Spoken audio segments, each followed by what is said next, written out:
Alleluia. Om Mani Padme Om. Allah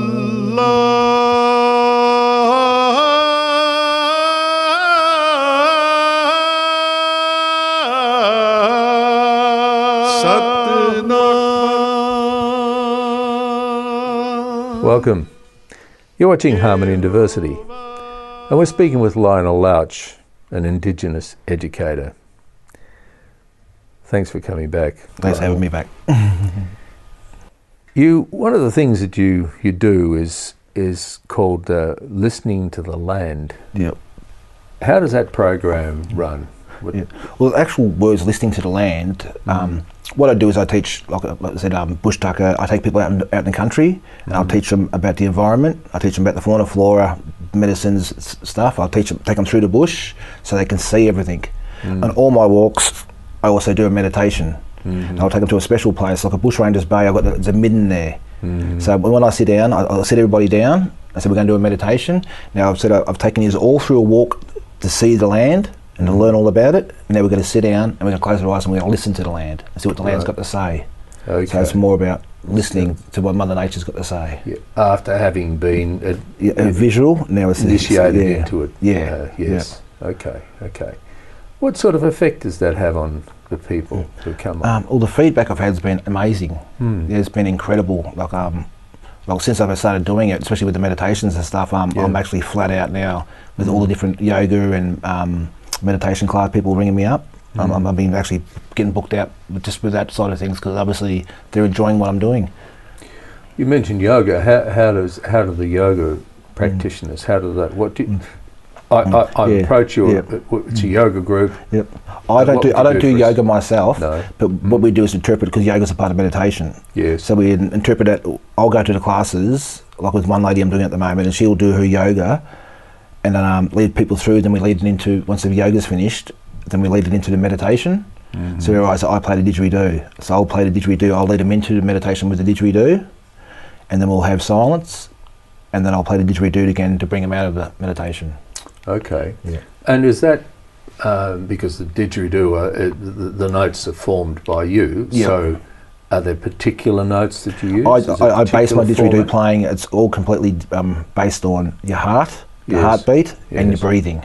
Right. That's what I base it all around. Right. Yeah. And so, is it the same? Like we're going into the meditation. Yes. Yeah. What's happening with you when you're doing that? You're going to be in a circle of... Yeah, I don't go in too deep when I'm actually taking the classes, because sometimes you go in too deep and it takes a while to come out. Yes. But I'll guide everybody through it. I tell them all about breathing, about the importance of breathing in. I'm a bit different from a lot of other yoga, I suppose, but I'll teach, we breathe in positive energies, and we're going to absorb them into our bodies, and then as we breathe out, we're going to disperse all the stress that's been built up in our, because we as humans, we bottle stress, and it builds up in our bodies, so I teach them to release that stress. Right. Yeah. Now the didgeridoo has this famous circular breathing technique. Yeah. Is that part of it? Is from you try and get them to do circular breathing, or is it just normal breathing? Just normal breathing. Just slow breaths in, and slow breath out. You just pause for a second, and then you breathe it out. And so you're visualising, you're breathing in all this pure air, all this goodness, and then you're visualising all the badness coming out of your body. It's been locked up in there. Well, let's go to circular breathing. If it's not a tribal secret, what's it look like? What's it? Just describe what's circular breathing.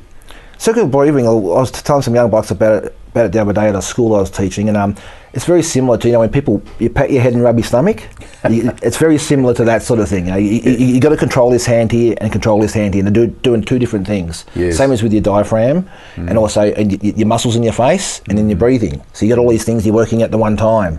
So it's just a matter of getting all them working in unison. In unison, exactly. So as it goes around. Yeah. That's so. All right. So you said before in the last program actually about the fact of how much you've had to learn. Yeah. The bush tucker, for example. Yep. What basis did you work on with the bush tucker? How did you get yourself started on that? Elders, talking to an elder, especially Auntie B, who used to live down our way. She knew a lot of knowledge of the stuff around our area. Right. And me and her become very close, full respect for her, and she taught me a lot of stuff. Yeah. And then from there, I was just fascinated, and I wanted to learn more. And I talk to elders. Some elders only know a little bit, so I talk to as many elders as you can. And then some people might say something, and another person will say something different. So I've had those problems too. So I have to get a third person to back up one of the other two, and that's where I can take it from there. So a lot of time, a lot of commitment in doing that. Just talking and And so Auntie B is Boonwurrung, is she? She's from down there? No, she's actually from the Tasmanian. Oh, right, okay. Yeah, but she's very respected throughout Victoria. Yes. Yeah, she has a lot of knowledge. A lot of knowledge, yes. Okay, what would be just one piece of food tucker, bush tucker, from down the peninsula? What would be one thing that you Bower spinach. Right. Yep, okay. Bower spinach. It goes down there as a coastal plant. Mm-hmm. Mm-hmm. Yeah. Do you want to know about it, or? Yeah. Yeah. Well, the bower spinach, it's a vine, a creeper that grows down. It's a coastal plant that actually grows right up around the bay. Mm-hmm. It's a salt bush. The leaves are very high in iron, so super good for you. It's actually the first plant they took back to England to cultivate because it's so good for you, high in iron. Oh, okay. My people used to eat it raw, but it does have a coating on the leaf, so you give it a blanch or wash in water. Then you can put it straight in your salads or cook it exactly the same way as you cook spinach. Okay. And it's, like I said, it's very high in iron. It does produce a fruit, a little red berry, which is high in vitamin C and antioxidants. Is that it's sort of like a bit of a creeper which you see coming up over the tea tree? Yes, you'll see it growing over all the trees and stuff. And there's two species. There's the sea berry saltbush, which has a smaller leaf. This is more like a leaf out of your card, the clubs out of a deck of cards. Yes. Very similar to that shape. Okay. Yeah. So if you were, well, you wouldn't get lost on the morning to the peninsula these days, but if you were lost, you could boil up a mess of that, and that'd be... It's super good for you. Yeah, definitely. Right. You need it raw, but I say some people have weak stomachs, so it can give you a stomach ache. But like I said, my people ate it raw, but it is best to blanch it a bit. But I've eaten it raw for years, and I've never had a problem. My friends have. But obviously, someone with a weak stomach, it might affect them a bit differently. Yeah. And of course, some of the bush tucker also flips over into having medicinal. Oh, definitely. As well. Yeah. All right. Yeah, some plants have multiple uses. Well, what we'll do is we'll go to a break, and perhaps we can talk about some of the medicinal stuff as well. Yep. We'll be back in a moment.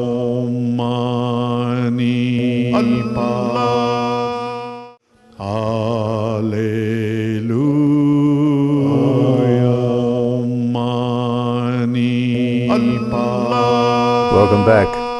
You're watching Harmony and Diversity, and we're speaking with Lionel Lauch, an indigenous educator, and we're actually talking about bush tucker. And you mentioned this spinach. Yep, the bower spinach. Bower spinach. Yep. And you implied that there might be some health. Yeah, well, I'm still learning about it, but I've been told that it does have cancer properties in it, which are really good for cancer. Me myself, I love medicines and healing, so I'd like to find a lot more out about that. Yes. So there's been some rip-offs of some of the plants bush tucker. Yes, definitely. What was that? There was the or the kangaroo apple. We have kangaroo apples. There's a few different species of kangaroo apples that grow throughout Australia, and it's actually got a common family. It's related to your potatoes, your tomato, and your eggplant family. So it's got a big family throughout the world. Yeah, it's a plant that we use as a food. They're making a chutney out of it today. But in the old days, when the women, when things would happen to the women about, the whalers and the sealers would come in and kidnap women and stuff and take them off, and they'd rape them. Yes. And then they'd drop them off somewhere, half pregnant or just pregnant. When they finished with them, they'd throw them ashore and leave them wherever they fell. So the original women, luckily that they knew about a certain plant, that there's a certain plant, if you take it at a certain time, there's got properties in it that's actually used for birth control. Right. And also for abortions. Yes. And the original women would use that to abort the baby that they'd been raped. Right. And the Russians have got a hold of this, and they've refined it, taken it back over there, and they're using that now over in Russia, and making millions of dollars from it now in Russia. That's money that should have stayed here in Australia and for all of us to enjoy. Well, certainly with the Russians, you'd certainly say that was the case. But anyway, so what other sort of, we're talking Mornington Peninsula at this point, what other foods pop up as being something which people would have, you know, in their side gardens and stuff? Is spiky-headed matrush is a very common one now. It's in all the schools, all the shire, planted everywhere. We do have new hybrids coming in from Queensland and Western Australia, but the common one, you'll see it growing around everywhere. It probably grows down the street here. It's a grass that grows up. It's got spiky leaves with a flower that comes up, a white flower with spikes all over it. Yes. You'll see it around everywhere. That's a fibre plant. Fibres, I'll talk a little bit about fibres, not too much. That's more my niece is learning all about fibres. And it's also a bush tucker plant. You can at the bottom of the leaf, if you pull the leaf out, it's a certain way of doing it. I was taught by elders. You got to give it a wriggle and give it a little pull. If the plant doesn't come the first time, you weren't meant to have it. Right. So you move on to another plant, and if that plant will let you have it, it'll come out straight away. Right. So you pull the bottom of the base of the plant. It doesn't hurt the plant at all. It tips the plant, and then there's a white section of the plant. Like the rest of it's dark green, but the white section is the bit you can eat. And it tastes exactly the same as eating a snow pea. Oh, okay. Yeah, so it's really nice. You can cut it up, put it straight in your salads, or just eat it raw in the bush as you're walking along. And you say it's fibrous. Were the fibres used for making rope, necklaces, beautiful bracelets? Yeah, my nieces and daughter and that make these beautiful bracelets from it. So there's two. There's another one. Another common plant too, which nearly every house has, all schools would have, would be, say, pig's face.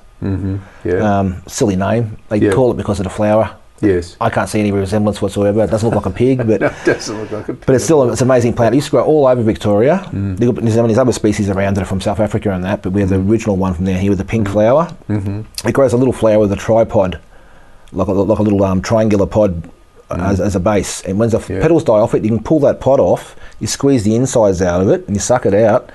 And if you've got a strawberry and a kiwi fruit, mix them together in a blender, that's exactly what this fruit tastes like. It's really high in sugar, vitamin C, and really, really good for you. And this taste is incredible. Really sweet. Yeah, and as you say, the pig face has been, it's everywhere. Yeah, it's everywhere. Yeah. You never know. Yeah. It grows under your feet. And it's a plant, it's a food, it's a bush tucker. It's also a succulent, so can you squeeze the water out of it? So if you're I've heard a lot of things about it. I'm still got to find out about the leaves. They say you might be able to squeeze some water out of it. I say you probably could get juice out of it. But I still haven't learnt that part of it yet. But yeah, I mean, if you had to, you probably could get a little tiny bit out of it. Yeah, wouldn't be much. No, it wouldn't be much. No, so all right, and this is amazing because you document all of this. You're working at it as a research project, isn't it? Really? Yeah, definitely. Yeah. So.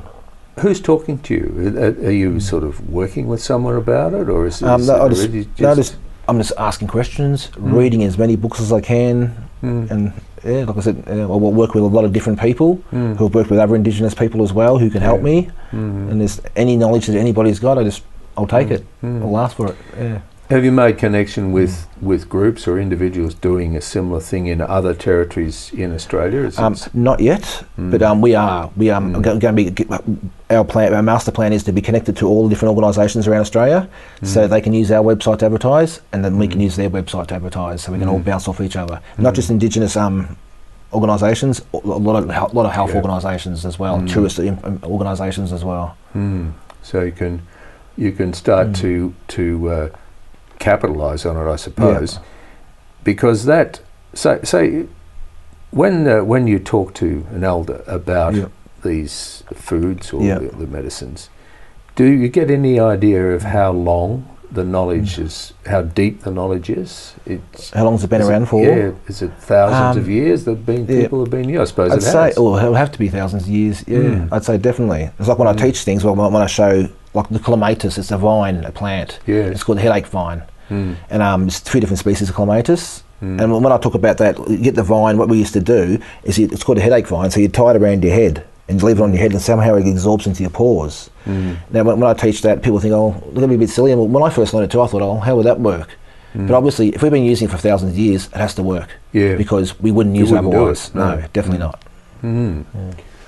And so that's just the ordinary clematis plant. Yeah, just small leaf clematis. Yeah. So it's the vine itself. The vine itself, yeah. They say if you handle the leaves too much, you will get blisters from the leaves, but you'd probably have to have really small, soft skin. That's amazing. So, do you do this on your own, or have you got some people who are understudying you? Sort of. No, I'm just doing it all on my own. Doing it on your own and documenting it. Yeah, I'm just documenting. Yeah, just trying to save as much information as I can. Yeah. Amazing. Well, we're out of time again. Yep. We'll be back in a moment.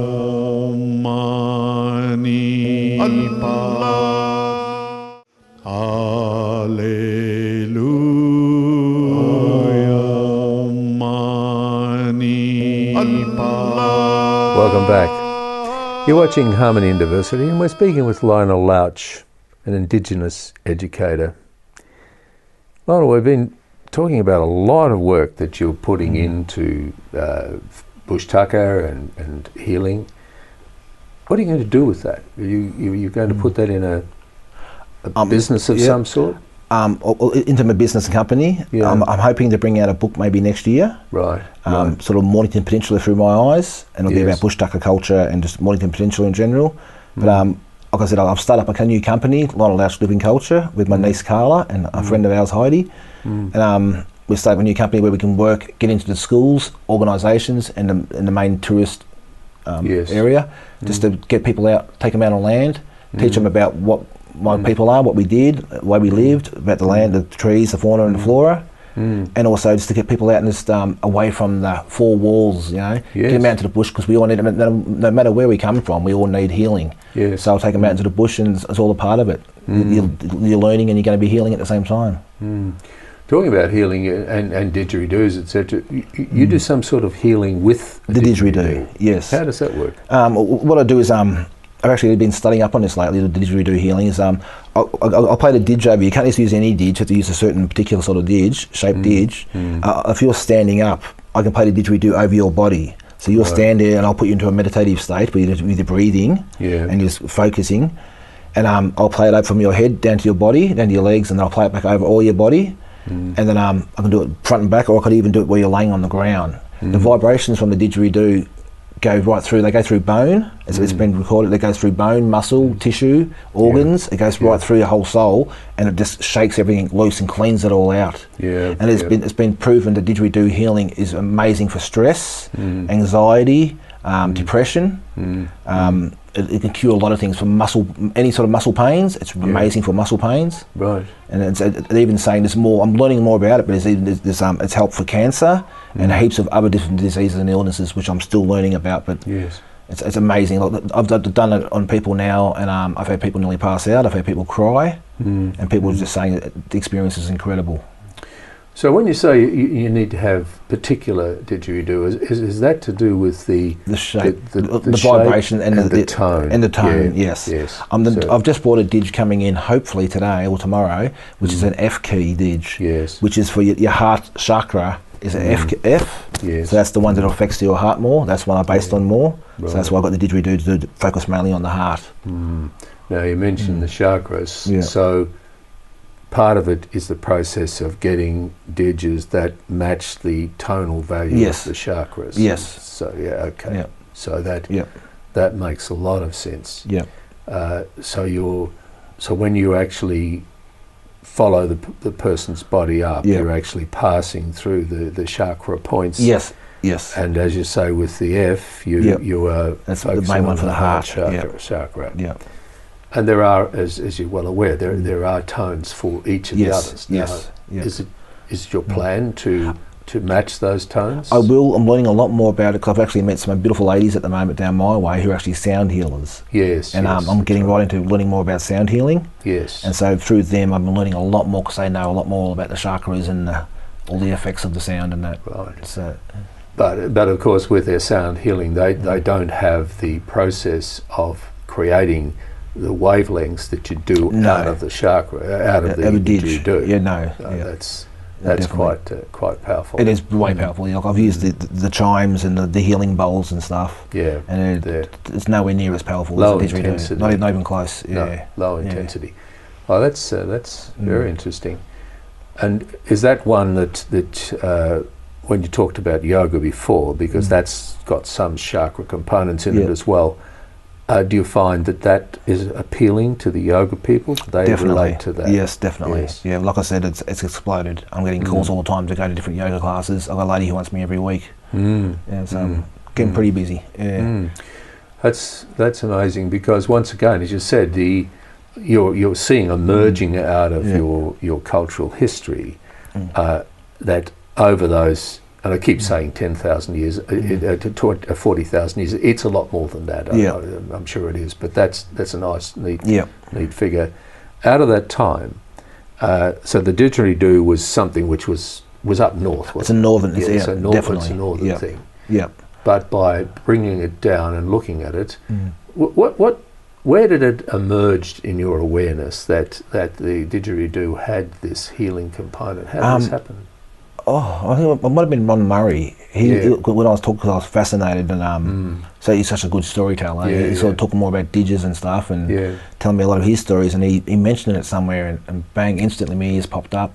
Yes, and I thought that's me. That's what I want to do. That's what. Yes, absolutely. Yes, amazing.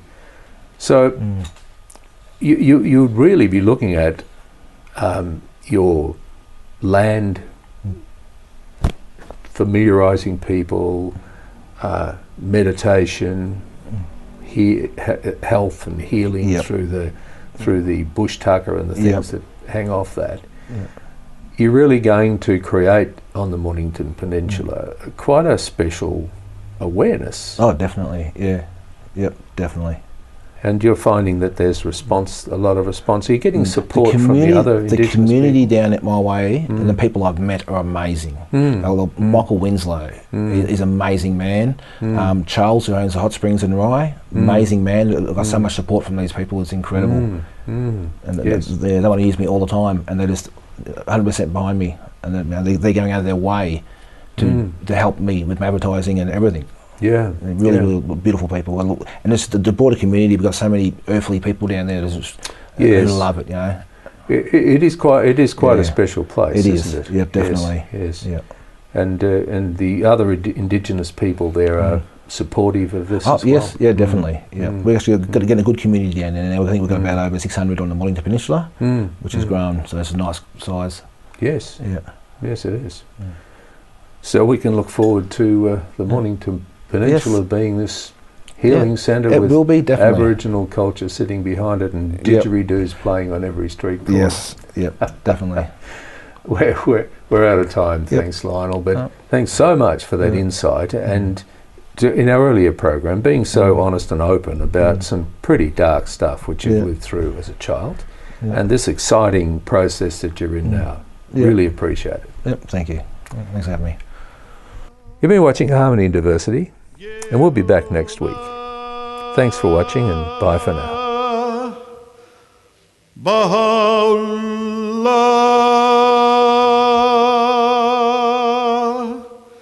Shanti Om, Allahu